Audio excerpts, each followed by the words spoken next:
Okay, good morning or good afternoon, everyone, depending on where you're at. I think most people have just joined in our webinar, and this is one that's really special to us because it got us thinking about all the places that we should have been in the last year and that we will be getting back to in the future. And, our connection to all of the sites that we're going to see today just really brings back all these memories and the future thoughts of how we want to share all of these places with our travel guests and really how they're linked together. And in the order in which we've structured these 10, which I'm not going to give it away at the start, but the order in which we've structured these 10 is about the interconnectedness of so many of these places throughout the world.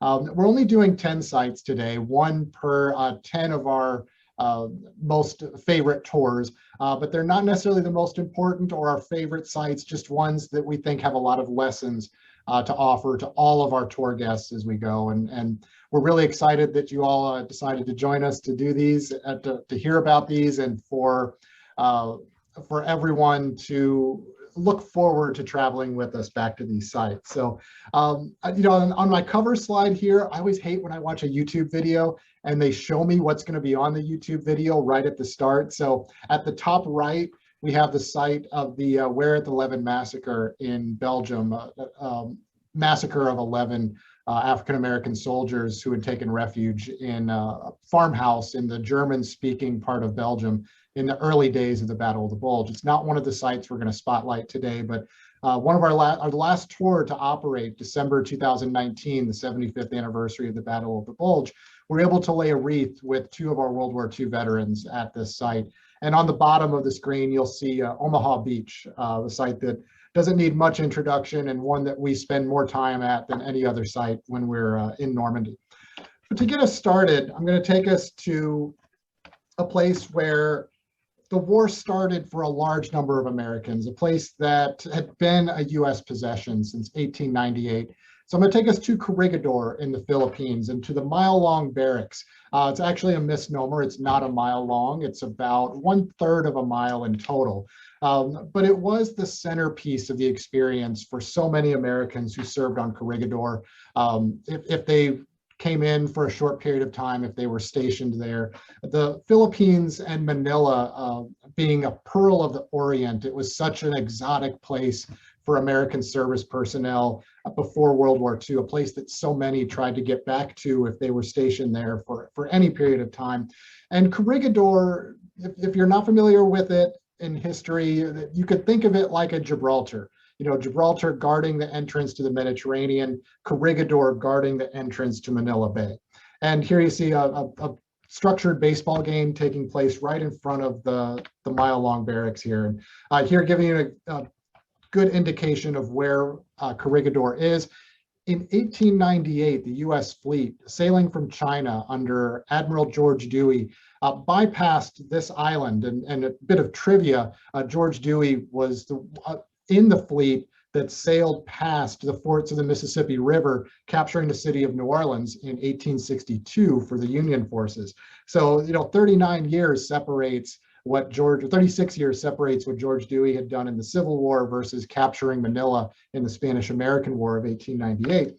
But we'll jump ahead here to looking at how fortified this island was at the outset of the Japanese conquest of the Philippines. These are just the batteries that were here, many of them not pointed in a helpful way to stop what the Japanese actually would do to capture Corregidor. And John Parshall's on here with us today. He'll be talking about some sites later. He's the one who made this map for us. And for what the personnel stationed on Corregidor were doing, those guys who were living in the mile-long barracks or several of the other barracks on the island, they were manning or constructing these batteries. And to get an indication of size, about 4 miles long at this tadpole shape here. And we'll look at just one battery Crockett, which when you visit the island, it's one that seems to be most intact. Here it is from 2018, much improved from its condition in 1945. This would be after the American reconquest of Corregidor, roughly the same time as our reconquest of Manila, February 1945. Here's one of those 12-inch guns that you'll see. This would be a reproduction. It's not one of the original guns that were there. In fact, the guns here were not helpful at all for defending Corregidor in the way that the Japanese shelled it starting at the fall of the Bataan Peninsula in April of 1945 and the aerial bombardment, April of 1942, and the aerial bombardments that started in December of 1941. But what those guys did, here's their relaxation again. Here's our baseball photo. I found a picture. This was one of my what on earth for kind of moments. And these are fireplaces inside the tropical Philippines on an island in Corregidor. The top officers' quarters came with fireplaces. Many of the social clubs came with fireplaces. Apparently, there was a cool breeze that could come off of Manila Bay that people would feel a slight inkling of maybe I might be a little bit cold in this place where the low will usually not dip below 81 degrees Fahrenheit. Looking at the American reconquest, you'll see some of the barracks along in the background here. Here's some of the American parachutes from the airborne invasion of Corregidor, 1945. Here we'll get a little bit closer. This is a picture taken after the Americans have reconquered Corregidor. You'll see the same image of the mile-long barracks coming up right behind. And the re-raising of the flag that, not the same flag, but the flag that the Japanese had pulled down after they conquered Corregidor in 1942. Really a holdout going from December of 1941 to May of 1942, a holdout that was in many ways embarrassing for the Japanese. There was one little rock that they just couldn't get out of the Philippines, and it really delayed some of their other plans that they had, including moving down to New Guinea and into the South Pacific for some airfields. And when you visit today, to get to Corregidor, you're in Manila and you take a ferry ride. It's about an hour and a half going across Manila Bay. You can really see the importance of the different fortress islands that were there. Taking that ferry across, and you'll board a tram where they'll take you around to many of the old structures, the World War II structures there. You get a guide, you get plenty of time to come out and take photos. When we're there on tour, there's one little resort hotel on the island called the Corregidor Inn. And on tour, we actually do stay overnight to break away from the standard tourist type of experience. We'll get more time at the mile-long barracks. We get more time at the Malinta Tunnel, more time to explore the different remains of the battery sites, and perhaps even to see some of the famous monkeys of Corregidor, another connection to Gibraltar, Gibraltar being the one place on the continent of Europe that has monkeys. The monkeys on Corregidor are one of the few places in the Philippines where you can really see them hopping around in the trees because of the amount of people that come through Corregidor each day. But now we move on. I mentioned the timeline for the Japanese and what they wanted to do in seizing their territory. And moving to the south, this is on their march, getting closer to Australia, the island of Guadalcanal, when word came that there was a construction of an airfield on Guadalcanal, which would become known as Henderson Field. This airfield would threaten Australia. So August 1942, so now we lost Corregidor, May of 1942. We're now in August 1942 in Guadalcanal. The airfield is seized relatively quickly, but the terrain of Guadalcanal is not going to allow for much movement, not much expansion. And this is a battle early on. It's our first land battle, Americans versus Japanese. This is a battle in which reinforcements are going to pour into both sides. And this battle is going to drag on. What we're looking at here, it's the Gifu. And the Gifu, it's a strange name. We'll look here at where the battle's going to be, mainly around the current capital city of Honiara. So when we talk about the Battle of Guadalcanal, we're really talking about this little semicircle that I've highlighted here. This is not in Guadalcanal. The Gifu got its name from a prefecture in Japan, one called, obviously, the Gifu, a place where today the Japanese go for some of this old-time tradition and culture. They have many of these thatched roof traditional housing villages, picturesque landscapes. It's your outdoor adventure place. Picturesque, it's what you imagine when you think of, I'm going to go back to traditional Japan. The soldiers defending the Gifu, those Japanese soldiers, gave that ridge, a little ridge between Hill 27 and Hill 31, gave it the name, the Gifu. That name isn't going to appear into American records until we talk about the history of the Battle of Guadalcanal, because no American would have called it the Gifu. I think you would have been hard pressed to find an American soldier who knew what the Gifu was in Japan in 1942 to 43. So this is a battle. This is the landscape here of the area around the Gifu, part of Mount Austin. Mount Austin's not a mountain in the sense that you think of, a straight up thing with a peak. It's a series of different high points and ridges, the Gifu being one of those ridges. Here's the terrain that we're talking about. Most of our roads will look like these dusty kind of roads that our soldiers are marching back from Mount Austin here. Anywhere you've got to go in Guadalcanal had to be built by engineers. If we're going to get tanks into a place, that road, those bridges, those connections are going to have to be built by engineers before we can even get there. So what is the Gifu and where is its capture and why is it important? The Gifu was a Mount Austin, and the Gifu being part of it, they could overlook the American captured Henderson Field. Japanese could really observe our movements in and out of what's the Iron Bottom Sound, the body of water separating Guadalcanal and then Tulagi and Savo Island to the north. And they could see operations at Henderson Field. So from this vantage point, the Japanese had unmatched observation of American operations. So it had to be hit with some kind of attack to disrupt that observation process. The Japanese had put in a series of 45 pillboxes in a kind of horseshoe shape, pointing toward the area that any sort of logical invasion would have come into this area. They would dig their pillboxes into the ground. On the sides or the top, they would sometimes have 2 to 3 logs of thickness in there and 1 to 2 machine guns per pillbox. When it was captured, and you'll see a tank attack coming through, this tank attack 22 January. This is a tank attack of 3 tanks at the outset. 1 tank will get through. And it's this one Stuart tank that will make the difference in allowing the Americans to come in and capture those remaining Japanese defenders in the Gifu. Captured at this site, the list says 40 machine guns, 12 mortars, 200 rifles, 38 swords, and several hundred dead Japanese. In a little pocket, and if you look at the map, I'll go back here, look at the bottom in the measuring line, it's yards. We're talking 500 yards is our measuring of how far the distance, our scale here. So we're looking at a ridge that's less than 500 yards across. So heavily defended, very difficult to get in, this matchup of terrain and the desperate defenders of that area. And if you go today, you'll see some of the American foxholes. This is a foxhole that is surrounded by coral, a way to do additional protection. Looking at placement of the way this has been reconstructed is the villagers who will charge a kind of admission when visitors, foreigners will come there to look at the place.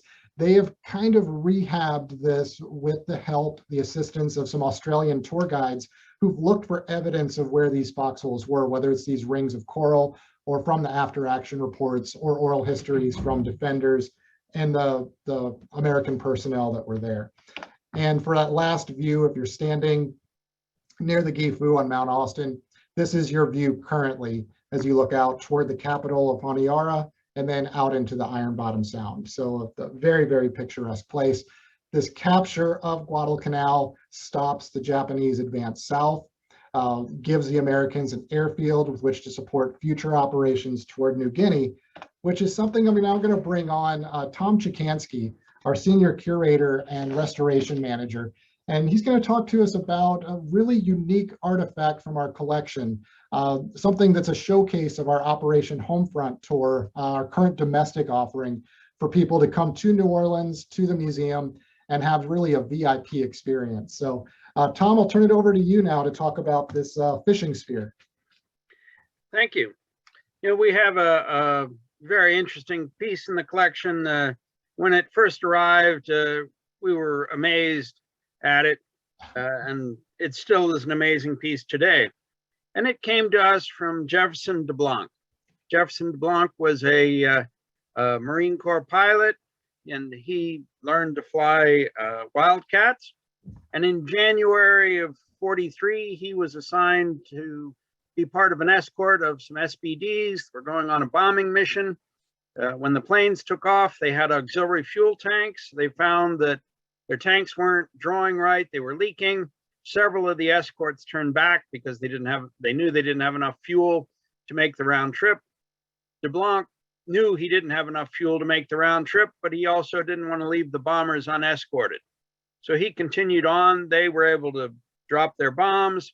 And on the way back, he got engaged in a dogfight, shot down 5 Japanese planes, and was shot down himself. So in the end, it didn't make any difference that he didn't have enough fuel. He didn't have enough plane. Well, he ends up in the water and swims to an island in the Solomons and is eventually picked up by a group of natives. And they eventually trade him to another group of natives. And in this process, at one point, Jefferson, we have Jefferson there. Jefferson is with the natives, and one of the natives gets a hold of his belt. And they had been told that if the natives try and take things from you, you must trade, or they will just take everything you have and you'll have nothing. So the native was standing there and he had this spear, and Jefferson gets a hold of the spear, the native has a hold of his belt, and they trade. And so Jefferson has the spear. Eventually, he's brought by the natives to a missionary, then eventually to coast watchers, and finally picked up by a PBY. Now, the amazing thing to me is this spear is really 8 feet tall. When they first told us about it, they said, "Oh, we have this 8-foot spear," and we thought, 8 foot, really? And really, it's 8 foot. And I can always imagine to myself the thought, here's Jefferson, he gets paddled out in a dugout canoe to the PBY. There's an enlisted man, crewman standing there. Oh, a PBY is a float plane. Catalina is another name for it. 2-engine float plane. Great for picking up people. You can land in the lagoon, get folks in, take off again. So, small plane, well, relatively small, 2 engines. Anyway, I can just imagine there's this Navy crewman who's standing there ready to load him up. And here's this spear that he's brought along with him, 8 feet long. And he looks at him. I'm sure he looked at him. And if he didn't say it, he wanted to desperately say, "Lieutenant, are you sure you need to bring that along?" But he did, made it all the way back to Louisiana. The other place that always amazes me is anyone who's taken a tour of any World War II vessel knows how small all the companionways are, all the compartments are. And he managed to get this 8-foot spear, never been cut, never been fixed, all the way back to the United States in one piece. And it's really an incredible piece, has barbs at the front, and the whole shaft is covered in very fine woven. You can see a part of it there on your screen. It's very fine woven grass work, which would give you a good grip, no matter whether it was wet or not. So just to me, an incredible piece to survive and come back. And DeBlanc was eventually awarded the Medal of Honor for his actions in protecting those planes. And we have that on exhibit as well. We have a picture here. Of course, the natives in the Solomons had pretty much been left to their own devices and ignored by most of the world. And they would have probably been fine being ignored. But as the Japanese moved in and began to mistreat them, they became more and more friendly with the Allies, and of course acquired material, as you can see from the one man there, and really became very helpful in the conquest of the Solomons.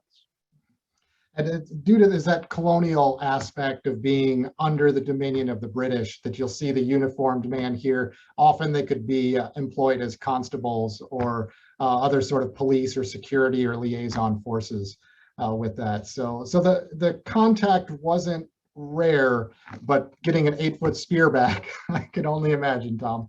Yeah. Our next site, we're going to go all the way across now to England. And Tom talked to us about a marine aviator And now we're going to look at the more traditional of the Army Air Forces, the bombing war over the continent of Europe, and one little airfield of the dozens and dozens that dotted the landscape of East Anglia in England. A little farm-swept area. It's near Cambridge and the coastal town of Norwich. All of these little fields cut out of farmers' land. Here you'll see an aerial view of Thor Babitz airfield. Just cut right out of farmers' land territory. In fact, the farmers, those who owned this land and farmed it, were able to access the secure parts of the base for farming purposes. Something that allowed us a lot of candid type of photos, because the kids, the 8-year-old, 9-year-old, or teenagers would go into the base for farming work and would end up instead getting the crewmen to let them sit in the cockpits of the planes, take photos, and sometimes sending film with them into town to get developed outside the purview of the censors, which allowed for a lot of more candid type of photos instead of the official, whether you think Signal Corps or official US Army photography. So here you'll see this airfield, and just a few miles to the north, a few miles to the east, a few miles to the south, you'll have another airfield like this, another of these airstrips. And you'll see here the hard stands, the little circular parts where the planes would be parked when they're not on a mission. The area I've highlighted in red, this would be the control tower. This is the modern facility, the modern Thor Babitz 100th Bomb Group Control Tower Museum, something that's been lovingly restored by the locals in the area. Another photo here, this is more the grid of what was where on this site. You'll see the technical sites, even we'll highlight the woods here on the bottom, sewage disposal works on the bottom, and you'll see at the top again that control tower. Some of the photos that you'll see out of base, this is a different war for the Army personnel that's stationed here. They're not going to be in foxholes. They're not going to be on the front lines. They're going to have missions that are going to compound long stretches of nerves and boredom with 45 minutes to an hour perhaps of intense action over a target. It's something that psychologically is going to have to really be studied as to what keeps these guys going, what keeps them from breaking, what causes some of them to break. Just a very different type of war. And even coming back, you'll see the conditions some planes will have. Sometimes like this one, they'll have skidded off the runway. Sometimes they'll come back with only partial engines still working. You'll hear sometimes stories of the turret gunner, that little bubble that sticks out the bottom of a bomber, where there could be a malfunction, they couldn't get the guy out in landing gear. This happened just a handful of times, where a plane would have to skid and land on its turret with somebody still inside. It's something that can really affect someone in a situation like this. And one of the first raids, the 100th Bomb Group, gets the nickname the Bloody 100th. And one of its first large-scale raids will be August 1943 over the German city of Regensburg. The 100th will send 21 aircraft over this target, and will lose 9 out of these 21. These early raids are going to be very difficult. The lack of having a fighter escort to come along to protect it from fighters, the still inexperience of the crew, keeping themselves in formation, keeping themselves over the target, knowing when to drop their loads. It's all still a learning process. But when they come back, because of this new type of war, the amount of money that'll be invested into this, they have to look like they're succeeding. They have to look like mission success. So this is a stage, I guess you could call it propaganda photo of the 100th Bomb Group crew, one of them coming back to celebrate the victory of the mission so that this can be printed in the newspapers and magazines back home. The 100, as fighter escorts increase, the P-51 Mustang is going to be really significant for this. The 100th will improve, and the bombing runs will move deeper into Germany. They'll have larger success toward the war, but there's still an idea that bombing may not have caused an enemy to surrender. It may galvanize support on the ground instead. But it's still the experience of these guys and the way that they're remembered and cherished to this day in East Anglia, to where most of the control towers, if there was a structure left after the war, and if it wasn't knocked down, they've now become memorial sites and pilgrimage locations for Americans who want to go back and see where dad was, or grandpa, or an uncle, or any kind of relative. Here's the control tower at Thor Babitz in the immediate aftermath of the wars. It'd be a 1946 photo. Oftentimes, the farmers who had this land would use these as storage facilities, as barns, a place to keep their equipment. Often they'd fall into disrepair. They're not going to be kept up to the highest standards. Here's a photo of the same control tower from the 1970s. Then moving into the full restoration project, self-funded entirely by families of the 100th Bomb Group with the farmers who own these fields. Today, the control tower is part of the 100th Bomb Group Memorial Museum, really a centerpiece for our tours. It's also a unit that production and filming is taking place for the Masters of the Air miniseries right now. And it's really a wonderful place to go. The entire village comes out. They set up a fish and chip wagon for us, traditional ice cream cart. The whole village, it seems, sometimes we're talking dozens of people here, but the whole village will come out and sit in the benches like the man you see here, just to talk to the Americans who are coming back about their relatives, their guys who were here, and what it meant for rural folks from East Anglia to encounter these gum-chewing, tall, brash, confident Americans who were in their midst for 2 to 3 years in the 1940s. Now we're going to switch from the air war, and I'm going to introduce Sarah Kirksey, who's one of our operations managers here at the museum, helping to set up the infrastructure for all of our tours. She studied in Warsaw, Poland under Dr. Alexandra Ritchie, and has really become our go-to for Holocaust memorialization here at the museum. So Sarah, I'm going to let you take Warsaw now and talk about the Umschlag plots. Thank you, Nathan. Hi, everybody. Thank you for joining us. So we're going to switch over. We're going to Poland now, specifically Warsaw. So the Umschlag plots, it's a place that once was reshipment or transshipment. It was a place where goods were coming in and out. And it's now, though, a part of the Jewish collective memory of the Nazis and their industry of death. The Umschlag plots was the death square. In this photo here is probably the most famous, showing this assembly or collection point of the Warsaw Jews being rounded up and sent to the Treblinka extermination camp. The next slide, Nathan, it shows you where the Umschlag plots was located on the outskirts of the Warsaw Ghetto. And the next two little arrows show you the ends of the Warsaw Ghetto. So just to give you a short introduction of the Warsaw Ghetto. Warsaw was nicknamed the Paris of the East, and prior to World War II, it was a bustling, vibrant city. The Warsaw Jewish community was the largest in all of Europe, second largest in the world, New York City being the first. But within a week after the war started, life in the Jewish community completely changed. On October 12th, 1940, the Warsaw Ghetto was established. 350,000 Warsaw Jews were crammed in that area, along with 50,000 other Jews that were brought in from outside villages. The average occupants were 7 to a room. The ghetto was completely boarded in with these 10-foot walls. It was completely impossible to escape with the barbed wire, and truly life in the ghetto was terrible. At the beginning, the worst part about the ghetto was the hunger, the starvation, and sickness.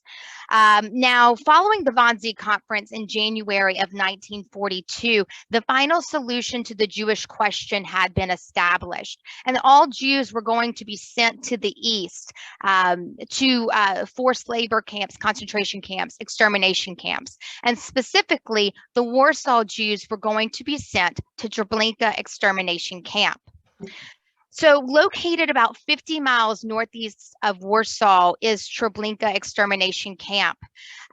This camp was actually made up of 2 different parts. Treblinka 1 was the forced labor camp. Treblinka 2 was the killing center. And the camp itself was ideally located. It was in the middle of nowhere. It's the middle of the woods, tall trees, forests, completely kept it hidden from view. And in the what would happen would these trains would come to this train depot that was disguised to be a working train depot. This is where the Jews were unloaded. And they would arrive to this disguised fake train depot. There would be a working clock. There would be train schedules and a list of different railways, just to kind of keep that that idea that they had been told that they were being sent to work intact. And of course, when Franz Stangl, the commandant of Treblinka, came there, he actually had flowers put at the train depot to make it appear prettier. Just insane, actually. But so the roundups and the deportations to Treblinka began, in July of 1942. And this is another photo of them waiting at the Umschlagplatz to go to Treblinka. And waiting there was absolutely horrific. The Germans had cut off the water. You had no protection from the weather. You had no food. People were so weak. They had been starving. So many of them would just be lying on the ground, and you didn't know if they were already dead or still alive. And if you've seen the movie The Pianist, there is a scene of Spielmann and his family at the Umschlagplatz waiting to be sent to Treblinka. And that scene, though, is probably the best and most real depiction of what it was like. So on July 22nd, 1942, the Great Deportation began from Warsaw, and the very first transfer, and actually the first transfer to Treblinka was from Warsaw on July 22nd. On that day, 7,200 Jews were sent to their death. And from July 22nd to September 12, 1942, 265,000 Jews had been moved from the Warsaw Ghetto to the Umschlagplatz, to Treblinka, and an additional 35,000 had been killed during that roundup. And how the roundup would happen was they would go into the ghetto and take them block by block by block, and they would walk them there, and they told them, you're going to a better place. You are getting out of the ghetto. It's no longer going to be so cramped. You're going to have food. You're just going to be sent to the east to work. In 1988, the Umschlagplatz monument was unveiled on the 45th anniversary of the Warsaw Ghetto uprising. And inside this monument, it's engraved with 448 of the most popular Jewish names to represent those that were sent there and then on their way to the gas chambers of Treblinka extermination camp. I mentioned at the very beginning that this was a death square, and truly that's how it is remembered today in the Holocaust memory. I'm going to end with a quote from the survivor of the Warsaw Ghetto. It is on the Umschlagplatz that the history of Polish Jews came to an end, where they were arrested and seemingly terminated. This is a stop that we go to on all of our tours that do go to Warsaw.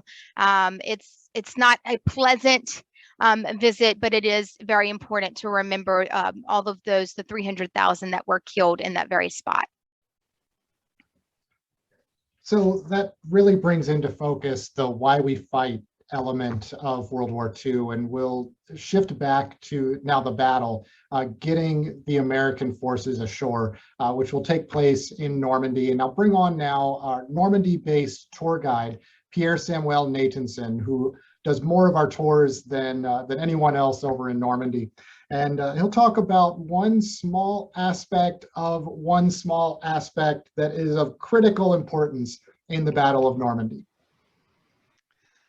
Thank you, Nathan. So I'm here to tell you a little bit about the Thames Orchard and the Battle of Thames Orchard, which, as Nathan alluded to, is part of a larger engagement, the Battle of Lafayette Bridge. Now, Lafayette has been largely forgotten, although it's gaining some attention, and it's been gaining some attention in recent years. But it's an engagement that's been largely forgotten from the collective memory of the Battle of Normandy. But in my opinion, it's actually, if not the most, one of the two most critical area of fighting in the following days, in the days following D-Day. So you got this is a picture of one of the museum's group on the high ground overlooking Lafayette. So this battle takes place in a near little hamlet in west of the much more famous village of Sainte-Mère-Église, and there the 82nd Airborne had to secure a bridge and a road crossing the flooded valley of the Méderet River. We call it a river in France, but it's more than more like a stream, really. It was absolutely critical. If you can go back to the previous slide, Nathan, if you don't mind. Yeah, it's absolutely critical because that's the only way to cross the Méderet River for the Allies, get across the peninsula, the Cotentin Peninsula, and isolate the Germans in the strategic harbor of Cherbourg, which you can see at the top of the map. So in a way, the whole future of the Allied beachheads in Normandy rests on this tiny little bridge and this tiny little road going across. So you can see here in the middle the bridge, and so the story on the eastern end of the bridge is not that. Well, it's interesting, but it's not the point of this discussion. It was taken by the 505th Parachute Infantry Regiment with a bit of fighting, but by the evening of the 6th of June, they've secured this site. The interesting part is what happens on the eastern side and around that hamlet that you can see, Coquigny. And the mission to capture this hamlet and secure the other end of the road and the bridge at Lafayette was given to the 2nd Battalion of the 507th Parachute Infantry Regiment under command of Lieutenant Colonel Charles John Timms, and he's the hero of that of my story here. So he lands, like many of his paratroopers, Timms lands not where he's supposed to. He actually lands in the middle of the flooded plain, of the flooded marshes east of his drop zone. He almost drowns, actually. He lands in only a few feet of water. He's got his head above the water, but the wind caught into his parachute and started dragging him underwater. And he was really about to drown when a log or and you call that a tree stump stopped him, and he was able to remove his parachute as well as most of his equipment, so that by the time he reaches dry land, he's got basically very little to fight with. He's going to regroup a few of his men, only a small proportion of his battalion, make his way to the hamlet of Coquigny, secure it, he finds it undefended. So here on this, just pausing the story here on this picture, you can see at the bottom Lafayette and the road going across to the hamlet of Coquigny. And for those, I was telling you about the Méderet River. It's that little line there by the hamlet. Doesn't look, almost unnoticeable really on the aerial picture. Now, of course, at the time back in '44, the whole thing was flooded, like you can see on the right. Just to give you an idea, hence the importance of that causeway. So Timms reaches the hamlet of Coquigny right in the middle of the picture there, and he starts to hear some firefight coming from another village and start moving towards Amfreville. Amfreville is the village in the background, at the very background, and he encounters some very heavy resistance there, and he's pushed back to a field, to an orchard actually, which is just outside the picture. That's where the blue arrow is. It's just outside, and that's going to become Tim's orchard.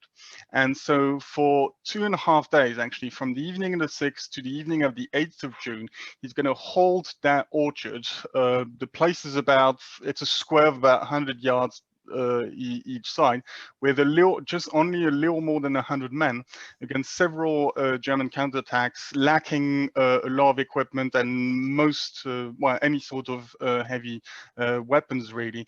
But he's going to successfully hold that hamlet, that orchard. Whereas a lot of isolated group of paratroopers on this side of the marshes were captured. On the evening of the 8th, he's reinforced by a glider infantry regiment, and he plays a key role. If you can come back to the previous picture, Nathan, thank you. So 8th of June, Tim thinks he's gonna have to surrender, and he sends one of his officers, Lieutenant Marr, to find a way to cross the marshes. He finds a way. He meets up with General Gavin, 2nd in command of the 82nd Airborne, and asks Gavin permission to retreat. And interestingly, Gavin refuses, and instead sends Marr back with a battalion as reinforcements. So that on the morning of the 9th of June, when Americans when the 325th Glider Infantry Regiment finally crosses and assaults across the causeway to the German position, Tim's and the others are able to do a sort of pincer movement from the back, and they play an absolutely critical role in securing this, in the success of this assault. And as I was saying, through this little road, they were able to cut the peninsula and secure Cherbourg, which becomes the main Allied supply port and actually the largest harbor in the world through the summer of 1944. All thanks to what happened from June 6th to June 9th around Lafayette here. So here's a beautiful shot, not less beautiful. So here's a beautiful shot of Lafayette and the monument called Iron Mike. So that's not Tim's orchard, but actually in the background, behind that hedge line, that's basically where Tim's orchard is. So you were going to show how it gets flooded. Yeah. So that's, believe it or not, that's Lafayette Bridge on the left on the causeway, and that's in July. So yeah, that's actually in the winter. Okay, and you can see these the flooded fields, and hopefully that helps you understand why it's so important, why that road and that bridge are so important at the time. So today you can here's a picture of the ceremony. I think this was it 74th, 75th maybe, anniversary of D-Day. That's the little monument next to Tim's orchard. You can go and visit it. It's still an orchard. You can see the apple trees in the background, still being used to make cider. Very, very beautiful place. You got the marshes in the marshes in the background.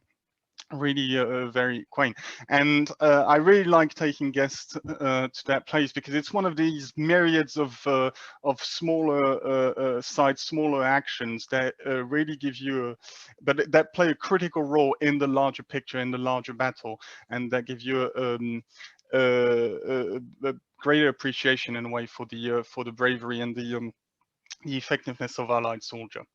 And as a sort of postscript, Tim's, like many intermediate officer of American airborne troops in World War II, went on to have a really distinguished career after the war. He retired in 1963, a major general. His last posting was as commander of well, he was in charge of military advisors to South Vietnam. And actually, after he retired, he went on to have a career in the CIA. So did Lieutenant Marr. Actually, I don't know if the two of them ever met up while at the CIA. Okay, so we have now this causeway secured. Cherbourg becomes the large port, and after the Battle of Normandy, things start moving a little more rapidly for the Americans, advancing into right onto the cusp of Germany, and that's where we're going to head next. To a place called Clerval Luxembourg, a stop on our Easy Company and our Battle of the Bulge tours. And for this, I'm now going to bring in our own the senior historian, executive director of our institute, and all-around knowledgeable guy, Dr. Rob Citino, who's going to talk about Clerval Luxembourg and the German timetable for the Battle of the Bulge. Thanks, Nathan. Pierre Samuel, it's not just apple for cider, it's apple for Calvados, the beautiful apple brandy that is native to Normandy. I wouldn't want to move on before I gave a shout out to Calva. It's still early in the US, so maybe you want to start with cider. Oh, good point. Here in New Orleans, it's always the right time. So I've been asked to talk a bit about Clerval Castle and the Battle of Clairvaux, maybe in a little slightly broader context, but it strikes me that just as Pierre just talked about a very small engagement that he explained to you has real strategic implications in the long run. I think what happened at Clairvaux and Clerval Castle is similar to that in 1944. So Clairvaux is a small town in northern Luxembourg, my village might even cover it, that just happens in December of 1944 to sit squarely in the path of Germany's big offensive in the Ardennes forest. And it's known as Operation Wacht am Rhein, the Watch on the Rhine, the great German patriotic song. But Americans, of course, know this event much better as the Battle of the Bulge. It's Adolf Hitler's last big blow in the West. An offensive he claims is going to drive the Allies off the continent, or at least render them incapable of action for a long time, and allow him then to concentrate on the big problem looming in the east, and that is the Red Army coming in towards Berlin. The offensive completely surprised the U.S. Army, which by this point was certain that the Germans were finished. Why did they think that? Well, they just chased the German army, the Wehrmacht, out of France, clear across northern France to the very border of Germany itself. The German army had showed real signs of disintegration in the course of that helter-skelter retreat across northern France. You can see photos of the Germans in retreat. They've got everything they could loot out of France loaded on some hand carts, including as much stolen cognac as they could carry. Second reference to alcoholic beverages in a very, very brief talk. I'll try to stop there. And it really did look like an army that an army that had fallen apart. All the U.S. intelligence reports were pretty much in agreement. The Germans are finished as far as offensive operations are concerned. Oh, they could still be tough in the defense, but they didn't have enough left in the tank for any kind of big blow in either east or west. And so December 16th, 1944, with the opening of a very large and very powerful German offensive, gave the lie to all that. Intelligence will never be a science. Military intelligence is always kind of an art form. You have reports coming in from all over the place. They have to be sifted, analyzed. You have to make a decision as a medium-grade intelligence officer whether you want to give the guy upstairs bad news. And if you're wrong about that bad news, you could get a reputation as the kind of jittery intelligence officer. So there's a lot of things going on when we talk about an intelligence failure. But here we are. The Germans launched Operation Watch on the Rhine, the big offensive in the Ardennes. And you can see Clairvaux kind of right there in the sort of in the center right of the picture where the 110th U.S. Infantry Regiment is. It's more or less smack dab in the middle of the German attack. It's one of the initial crucial German objectives in this battle, more or less in the exact center and lying just across the Our River, which is one of the principal river crossings the Germans will have to make in the course of the battle. So you're in the middle of a big German offensive. I think you should be able to predict what's going to happen.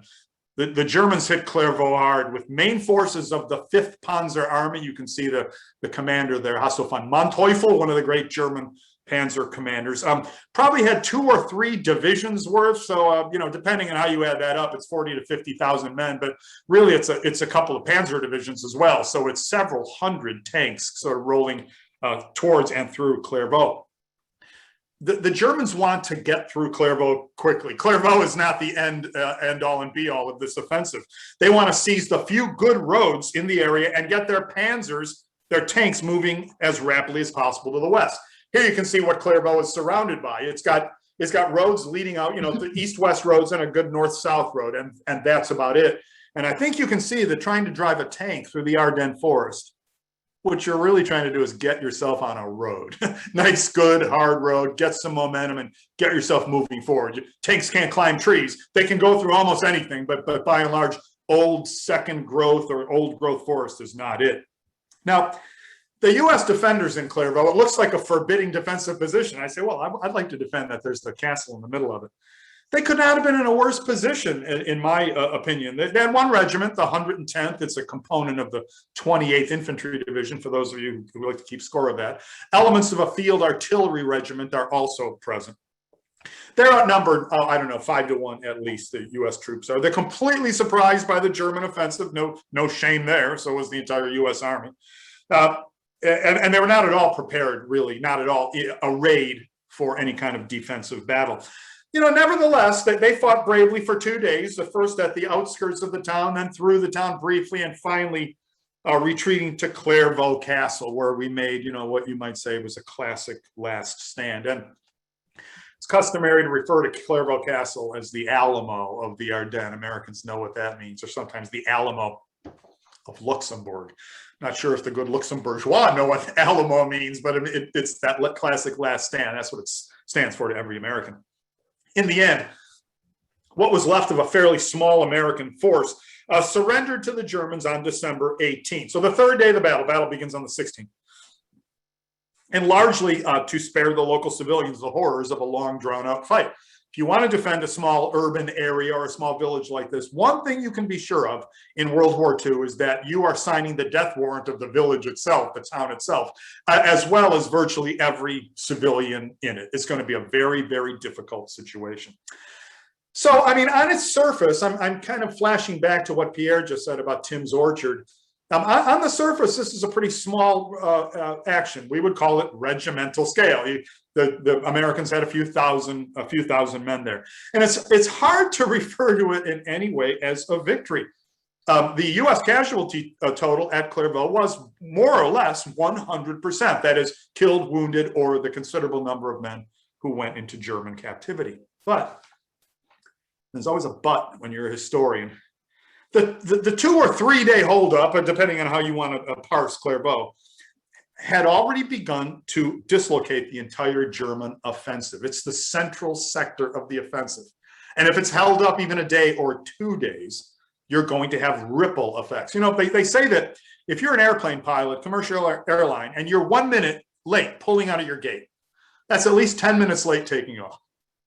And it can be a lot more than that, depending on how busy you are. And so if the center of your offensive is held up, even for a brief amount of time, it's going to have follow-on ripple effects. And that's what the holdup at Clerval had already begun to do to the Germans. It shredded the German timeline, or at least began to shred that German timeline very early on in the Ardennes offensive. And why is that crucial? Well, the German offensive had to move on a strict schedule or it would fail. And everyone in the German command, all the way up to Adolf Hitler, knew that. Why? Because the Germans were taking advantage of bad weather, overcast conditions, and snow. Overcast conditions meant that the superior, in fact, supreme Allied weapon, the air forces, would not be able to take to the sky. So every minute that the Germans got held up on the ground was another minute closer to the moment that the skies would clear. The overcast conditions in the Ardennes don't last forever. It's going to be a 3 or 2, 3, 4 day window. Who knows what it might be. But every minute that is wasted is another minute of overcast conditions. And once those skies clear, everyone knows what's going to happen. The German army on the ground is going to be easy meat for the Allied and especially U.S. Air Forces. The Germans have a word. The Allies have these fighter bombers. Think of the Thunderbolt, you know, big, heavily armed aircraft, but very fast. And it's Germans call it a Jagdbomber, which means literally a fighter bomber. But as you know, German, they combine everything and make compound words and sort of portmanteaus. And this one is Jabo. The Germans talk about the dreaded Allied Jabo, the fighter bomber. It had become customary to use it as a verb. What happened to Fritz? He got Jaboed. You know, his tank was caught in a German fighter bomber attack and was destroyed. So every minute that's wasted is another minute that's getting us closer to the attack of the fighter bomber or the Jabo. So to add it all up, the 2 days of Clerval delayed the Germans long enough so that they were late getting to the crucial crossroads town of Bastogne. Bastogne has east-west roads, north-south, but also on all the diagonals as well. And you can see that that third bit, that from the bottom, the third arrow, the long one that is snaking towards Bastogne. The Germans wanted to get to Bastogne quick, but they couldn't get to Bastogne quite rapidly enough because of the fight at Clerval. The U.S., as you can see, the units that are done in black, the U.S. was able to get troops up to the front and to occupy Bastogne. And that meant that the Germans couldn't just blast through it. They had to fight a battle for it, really, to lay it under siege. And that meant that they didn't get to the Meuse River, the one major river crossing they had to make, until it was far too late and the Allies had it defended. And what that meant was that any attempt to get to the gigantic port of Antwerp, the big objective of Operation Wacht am Rhein, the big supply port would lay the British out of supply to the north and the Americans out of supply to the south, and would force the entire Allied front to pull back. Any attempt to get to Antwerp was a fantasy from the get-go. So I guess I'll just say that you can be beaten badly in a local battle, in a tactical encounter, but it's how that tactical encounter interfaces with the rest of the big operation. So go from the tactical to the larger level, the operational level of war. And I think you can see the importance of Clerval, even with a nearly 100% casualty rate for the Americans. So thanks everyone for listening. Can't wait till we get to do all this in person, and back to you, Nathan. Right. And we're very pleased that we get to visit Clerval, and we do. It's like a fairy tale town. It's almost like you're walking into a storybook when you walk the streets here in Clerval. So Robin just brought up the point of, you can have a victory out of a loss. And now I'm going to shift to this Italian front, the Southern front, the neglected front, we could call it, one that kept, by the time of late 1944, getting into September and then into winter, this push on the Gothic line between Florence and Bologna, an army that is losing divisions to the fighting elsewhere and is being asked to advance or maintain to keep Germans pinned down. And the one battle I'm going to focus on here, and I'm going to give it a little bit of a short shrift to get to the next two stops in the Pacific, is the one at Monte Altuzzo. This will be just north of Florence on a mountain pass. You can see the Il Giogo Pass here in the center and Monte Altuzzo just to your right. You'll also see Monticelli onto your left. The assault on these two peaks is going to happen at roughly the same time, early to mid-September 1944. And highlighting them on this map, you'll see two mountain passes, Il Giogo and the Futa Pass. These two routes, Florence to Bologna, the Futa Pass is a little bit easier to navigate in terms of the road structure, the width of the road, and the maintenance of it. The Giogo Pass is going to be more difficult, but less well defended. So the initial plan is to assault at the Giogo Pass, come around to the Futa Pass, secure it, and then start to move toward Bologna. That will be the objective that we see in September 1944 at the launching point. Now, the German defenders, these are going to be bunkers and pillboxes that are installed directly into the mountains, giving observations out onto the terrain like what you're seeing here. And this is what we have is the poor guy who's got to look through the slit. If you were to stand and look out from Monte Altuzzo, this is your scenery. Some of the most beautiful, I think, that we tour. And there's so much wine down in that valley below as well. So something that you'll get to experience in our tour. And Rob, that was the third alcohol reference, I think, in the last three sites. Now we're getting to another one of John Parshall's maps, one of my favorite because it shows the elevation, how elevation was everything in this movement on the Gothic line. You'll see our American units on the bottom in the green, jumping off to be fighting against the 12th Fallschirmjäger.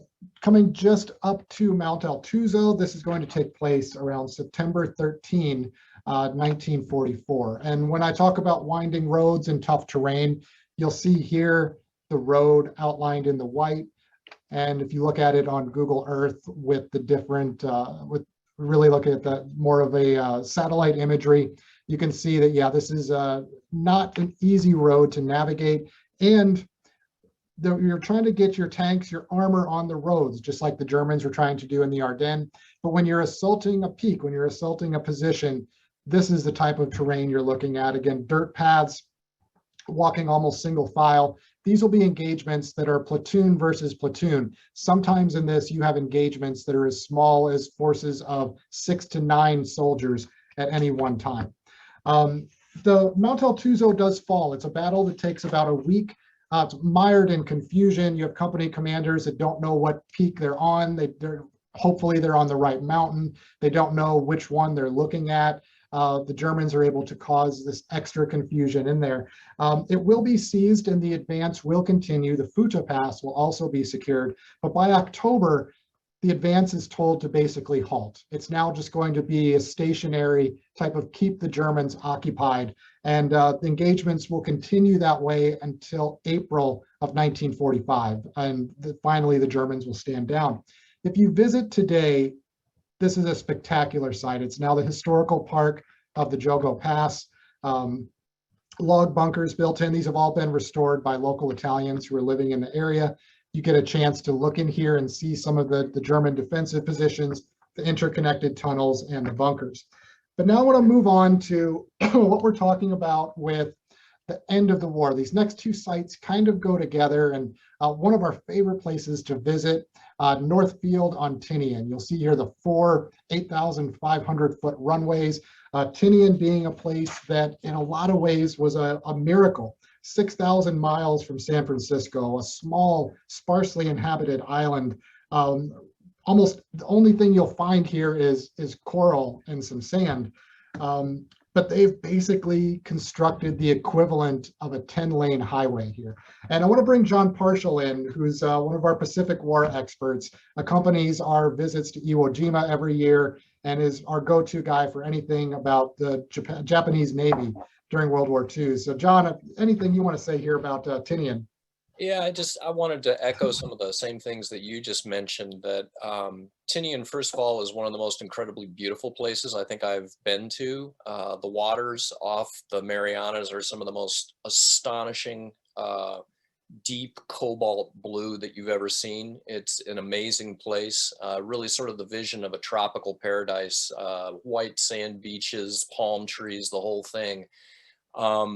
And yet we took this 40 square mile island and turned it essentially into one gigantic American military base. And so if we sort of flash back to some of the bases that we were looking at for 8th Air Force in England, you know, kind of carved out of these little pastoral scenes of a couple of farms, this is an entirely different animal. Northfield on Tinian, by the time it's constructed, is the world's largest airfield. It's the product of having gouged out 1 million cubic yards of sand and coral to put this field together. And so it really is an astonishing engineering triumph, and kind of gives you a sense for what the American war machine was capable of when it got fully ramped up by the end of 1944.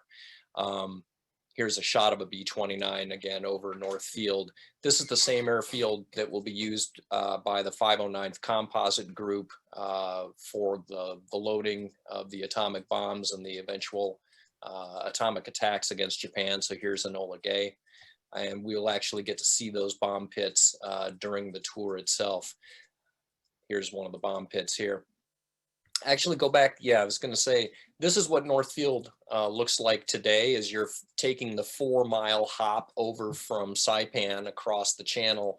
You're going to go to the airfield. The international airport at Tinian is actually what used to be Westfield, and that's off to the left in our picture here.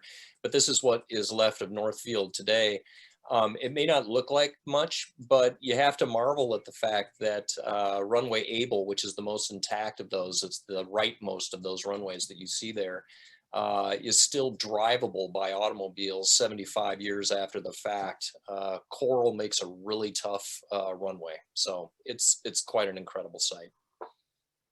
And in fact, on tour, when we visit, our bus, a little mini bus, will actually drive the length of runway Able. We come from the invasion beaches on the far side, coming down runway Able. And when I go out there on sort of scouting trips or to meet with any of our guides, one of my favorite things to do is I'll back up my car all the way to one end and just floor it to the other end. There's Tinney, at the height of its population in World War II, with American personnel on, over 50,000 people living on this small island.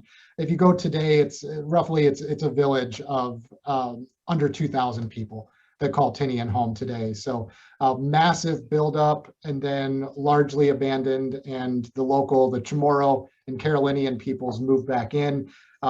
Any equipment or supplies or structures that were left were just left. So I think I read somewhere that for 3 years, there didn't need to be any sort of food production done for Tinney, and they were still living off of the US military supplies that were left behind. So it's quite a buildup, and then to see it today, as John talked about with that water and the other structures that you'll find hidden beneath the jungle that you see here. And Nathan, I wanted to make our alcoholic reference here as well. The caliber of dining and accommodations in Tinian is not what you would find in Belgium and so forth, but there's a wonderful little restaurant that we like to go to, the JC Cafe, that is basically cheeseburgers and Pabst Blue Ribbon, but a wonderful family. Really, I have to say that the people in the Northern Marianas Islands are just some of the nicest human beings I think I've ever met. And so we always enjoy going to the JC Cafe during these tours. And I'm going to keep John with me for our very last site. And this gets to the post-war ramifications, really the immediate ones of putting Asia and the Pacific back together. And there's a fantastic new museum in Tokyo, new within the last 4 years, that has got them talking to us about their family's experience in World War II, something that people didn't think would happen much when I went to Japan to do my initial scouting visits and to set up itineraries.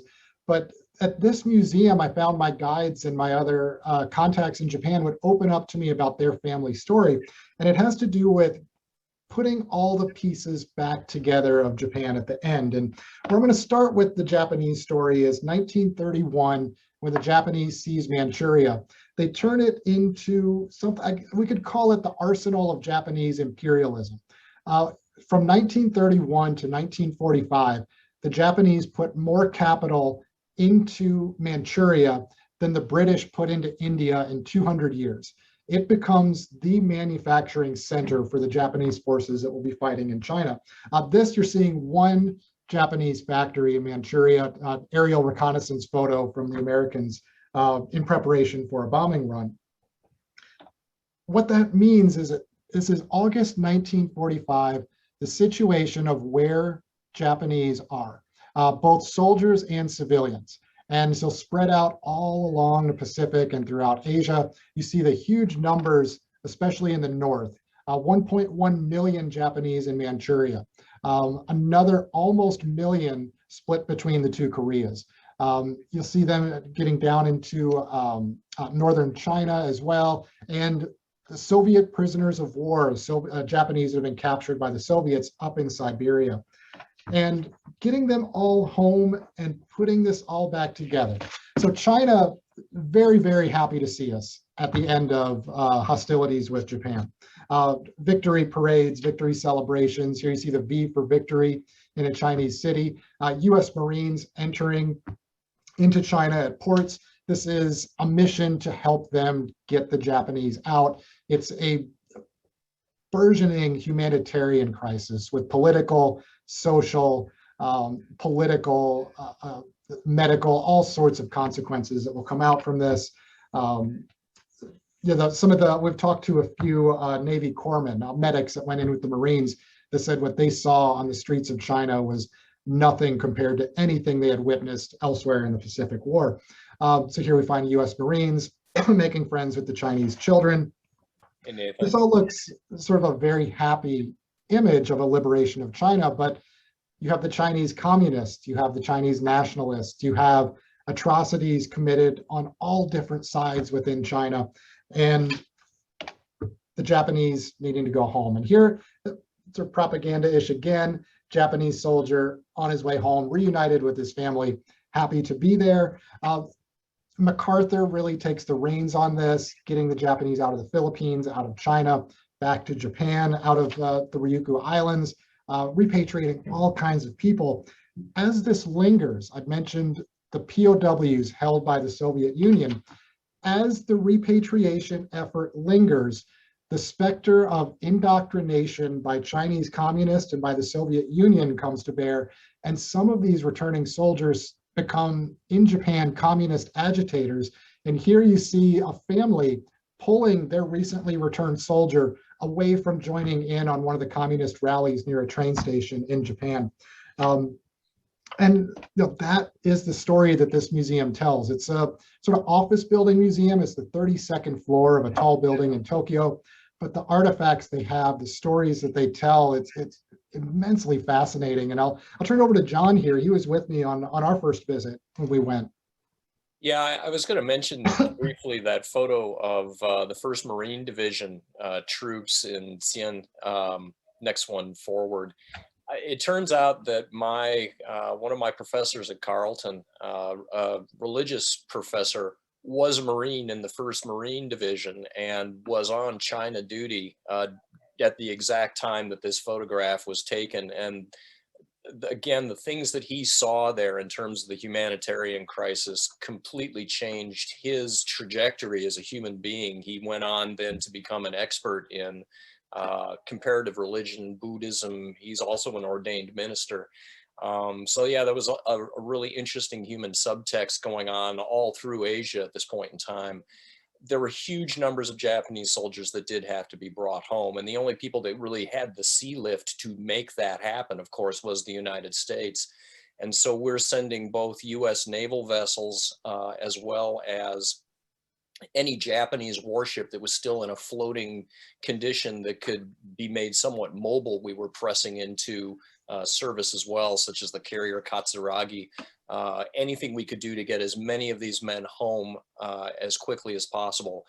Unfortunately, one of the things that you see in the museum is that a number of the soldiers, and there were huge numbers that were captured by the Soviets, Manchuria was smashed by an enormous Soviet offensive at the very end of the war that captured hundreds of thousands of Japanese troops, along with Japanese civilians. And in many cases, a lot of those troops were moved out of Manchuria and ended up sort of disappearing into the maw of the whole gulag system that the Soviet Empire had built before the war and throughout the 1930s.